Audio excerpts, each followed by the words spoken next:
OK. Donc, si on entraîne le modèle, bon, première chose, on peut peut-être regarder, là, je vous laisse lire ça, puis de toute façon, vous allez avoir besoin de lire ça parce qu'il va falloir faire cet entraînement une couple de fois parce qu'on va ajuster des choses.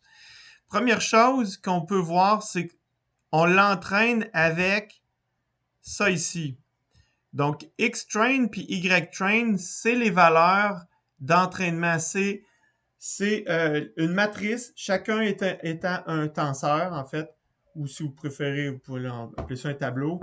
C'est un tableau de valeurs qui sont correspondantes, évidemment. Donc, la valeur 1 en entrée correspond à la réponse de sortie. Fait qu'on utilise le X et le Y. On utilise le X, on donne la réponse que le réseau de neurones va donner, puis on va le comparer avec le Y qui, lui, est la vraie réponse. Et cette vraie réponse-là, avec la réponse donnée par le réseau de neurones, va nous donner une erreur. Et c'est cette erreur-là qu'on va pouvoir voir, visualiser, pour voir si notre modèle, justement, s'approche de ce qu'on veut. Plus l'erreur va être faible, plus on va être proche de la réponse réelle. Fait que je pars l'entraînement, et vous voyez que là, ça prend un certain temps. Il va faire 500 itérations de l'entraînement. Ça prend un certain temps, mais c'est quand même assez rapide. J'ai 500 données à tester. Excusez, j'ai 600 données à tester 500 fois.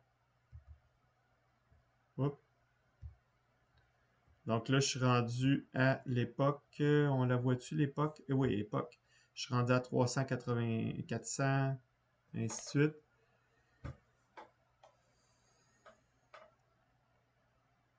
Voilà, il a fini de l'entraînement. Et allons voir ce que ça donne. Donc là, je vais afficher. Ça, c'est pour afficher mes pertes, mon loss. Train loss, puis la validation loss. Fait que je vais avoir les deux. Puis, allons-y. Je clique là-dessus. Donc, j'ai mon train loss, puis j'ai mon validation loss. Voyez-vous qu'il y a une petite différence? Ça veut dire qu'il y a des ajustements à apporter pour que les deux se ressemblent, soit un au-dessus de l'autre. J'ai l'impression qu'on l'a trop entraîné. Donc, je vais vous laisser lire ça pour que vous puissiez le faire comme il faut. Vous devez vous assurer que l'entraînement soit bien fait. C'est la première étape. Si je regarde ici, là, c'est pour afficher un peu plus proche ici, là, pour zoomer un peu plus. Je skip 50 données. J'enlève les premières données, là, que vous voyez que ça ici, là, c'est pas très, très intéressant. Je veux me rapprocher, fait que je m'en viens jusqu'ici, puis c'est ça que je fais imprimer ici. Donc, je skip les 50 premières données, puis ça me permet d'avoir un peu plus de c'est plus zoomé, j'ai moins d'échelle en Y. Euh,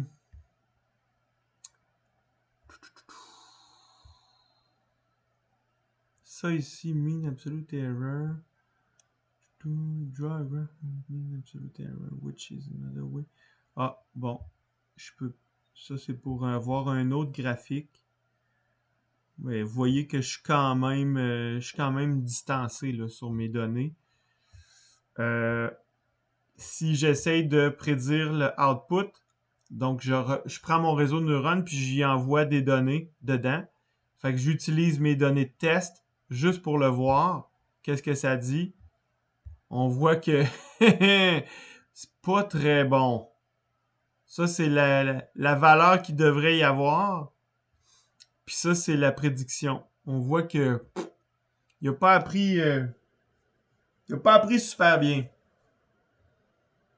Donc, c'est ça. Fait que ce qu'on va faire, c'est on va changer le modèle. On va se créer un nouveau modèle qui va être beaucoup plus grand. Parce que j'ai l'impression que ce qui se passe, c'est que, ben, en fait, c'est un modèle. Il est un petit peu. Il vous aide un petit peu, là. le modèle est... En fait, je vais suivre tel quel, là, mais on va s'organiser pour changer ce modèle-là. C'est qu'on utilise l'activation relu. Donc, au lieu d'utiliser relu, c'est exactement... Ça ressemble pas mal à ça. Je l'ai montré dans la théorie, la fonction relu, c'est que c'est 0. Quand x est plus petit que 0, la sortie est 0. Puis quand x est plus grand que 0, c'est une linéaire. Et là, à cause de ça, vous voyez que ça donne quelque chose qui est comme pseudo-linéaire, qui essaie de se rapprocher de ça. Ce qui n'est pas très bon. Ce qu'on va faire, c'est que éventuellement, là, on va changer cette fonction d'activation-là pour diminuer le nombre de neurones et faire en sorte qu'on est capable de s'approcher encore plus du sinus. Mais pour l'instant, on va garder le relu, puis on va changer le modèle pour aller chercher 16 neurones au lieu de 8. Essayons de voir ce que ça donne. Donc, j'ai créé mon nouveau modèle, puis je l'entraîne avec mes données. J'ai toujours le même nombre d'époques.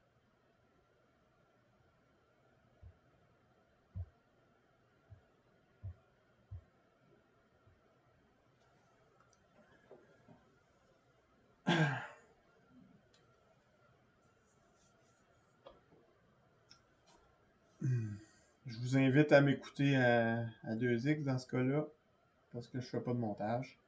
Ça vous donne une idée de la vitesse à laquelle ça va prendre.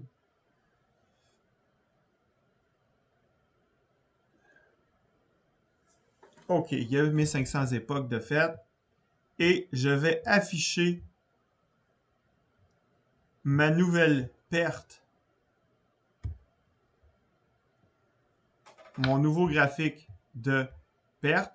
Oh, ça commence à être un petit peu plus proche. Donc, j'ai fait, ici, on fait afficher les deux graphiques. On voit que c'est quand même assez proche. L'un qui est le mean square, puis l'autre, c'est le absolute error. L'erreur absolue moyen, alors qu'ici, c'est l'erreur root mean square. Donc, c'est au carré. Donc, ça ressemble. C'est juste que vous voyez que les deux valeurs, lui ici est un peu plus petit. Parce qu'on fait la racine carrée de... Mais on voit qu'il se superpose pas mal plus. C'est beaucoup mieux. On va faire un affichage, justement. On va comparer la prédiction par rapport à la valeur réelle. Ce qu'on se rend compte, c'est que ça suit un peu plus. Par contre, la dernière partie, ça fait encore une linéaire. Bon, mais ça s'approche, c'est quand même pas pire.